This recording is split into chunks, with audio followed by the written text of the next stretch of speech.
날마다 쓰는 나의 신앙일기 TV 데일리 큐티 나무향기입니다. 오늘은 10월 25일 화요일입니다.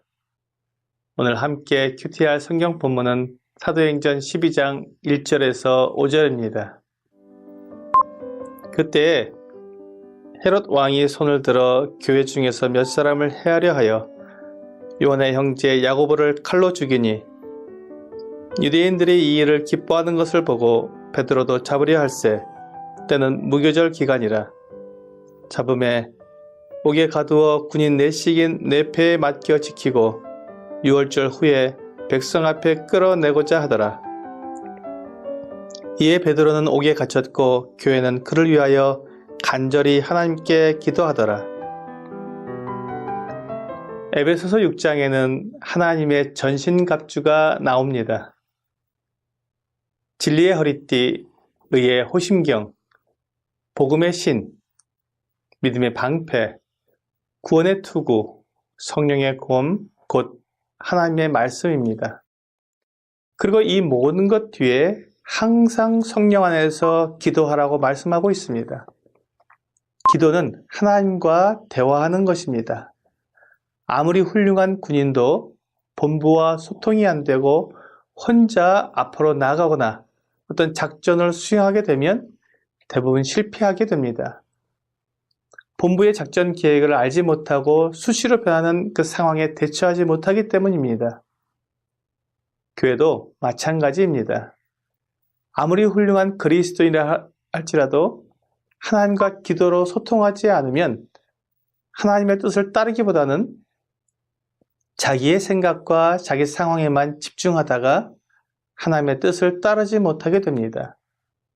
그래서 사탄의 공격에 넘어지게 되고 패배하게 되는 것입니다. 우리가 전신갑주, 즉 갑옷을 입는 이유는 적과 대항하기 위해서입니다. 그런데 우리가 싸우는 대상은 혈과 육이 아니라고 말씀하고 있습니다. 즉 사람이 아니라는 말씀입니다. 그렇습니다.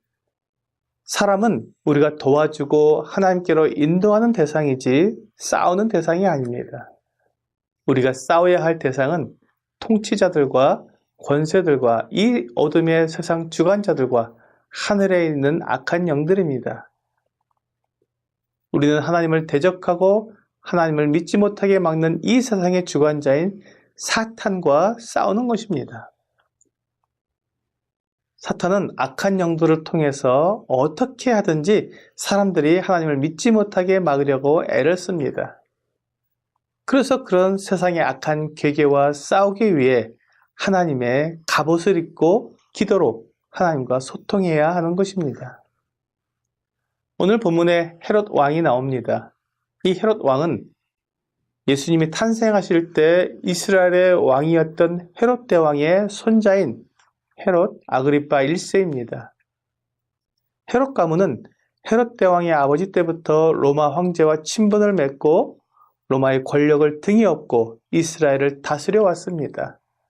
그렇기 때문에 이스라엘 백성들에게 신뢰를 얻으려고 여러 가지 일들을 해왔습니다.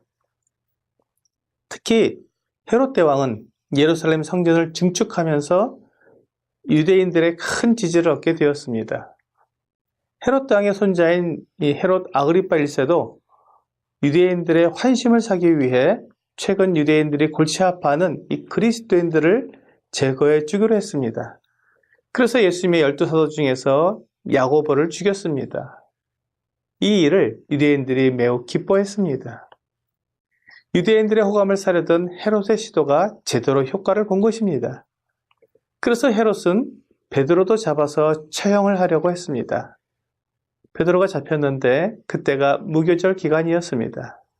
유대인의 명절 기간이었기 때문에 명절이 지나고 나서 베드로를 처형하기로 했습니다. 6월절에 이어지는 무교절은 7일간이었습니다. 그래서 베드로가 옥에 갇혀있던 기간은 8일이 넘는 기간이었을 것입니다. 이와 같이 사탄과 악한 자들은 교회를 무너뜨리고자 애를 쓰고 있었습니다. 교회의 인도자들을 죽이면 교회가 무너지게 되기 때문에 인도자들을 죽이는 것입니다. 이렇게 교회를 대항하는 세상에 대해 우리가 무슨 일을 할 수 있겠습니까?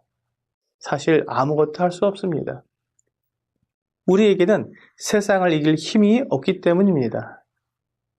요한일서 5장 4절에서 5절은 무릇 하나님께로부터 난 자마다 세상을 이기느니라. 세상을 이기는 승리는 이것이니 우리의 믿음이니라. 예수께서 하나님의 아들이심을 믿는 자가 아니면 세상을 이기는 자가 누구냐라고 말씀하고 있습니다.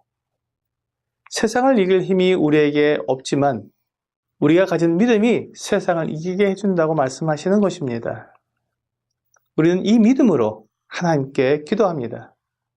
비록 세상이 교회를 박해하고 성도들을 고난에 던져 넣는다 해도 우리의 믿음은 변할 수 없고 믿음을 포기할 수 없기에 세상이 하나님의 아들을 믿는 사람들을 이길 수 없는 것입니다. 헤롯이 이렇게 박해를 하고 사도들을 죽여도 성도들은 하나님께 기도하며 그 믿음을 포기하지 않는 것입니다. 우리는 기도할 수 있기 때문에 결코 아무것도 포기하지 않습니다. 하나님께서 세상을 이기도록 도와주시기 때문에 너무 힘들고 앞이 캄캄하여도 결코 믿음을 버리지 않습니다. 그래서 기도는 세상을 대항하는 힘입니다. 오늘의 적용 질문을 보겠습니다. 나의 기도는 나 자신을 위한 것입니까? 성도들과 교회를 위한 것입니까? 기도가 세상을 이기는 힘이 되기 위해서는 기도의 내용이 중요합니다. 기도는 청구서를 제출하듯 내게 필요한 것들을 하나님께 요구하는 시간이 아닙니다. 물론 우리는 하나님께 무엇이든 구할 수 있습니다. 하지만 정욕으로 쓰려고 구하는 것은 잘못 구하는 것이며 하나님께 받지 못한다고 말씀하십니다. 성경은 우리에게 모든 사람을 위하여 간구와 기도와 도고와 감사를 하라고 말씀하십니다. 이렇게 기도할 때 세상이 우리를 이기지 못하고 우리를 위협하는 세상을 이기게 될 것입니다. TV 데일리 큐티 나무 향기는 성경을 읽고 날마다 나의 신앙 일기를 쓰면서 믿음이 성장하도록 돕는 큐티 시간입니다.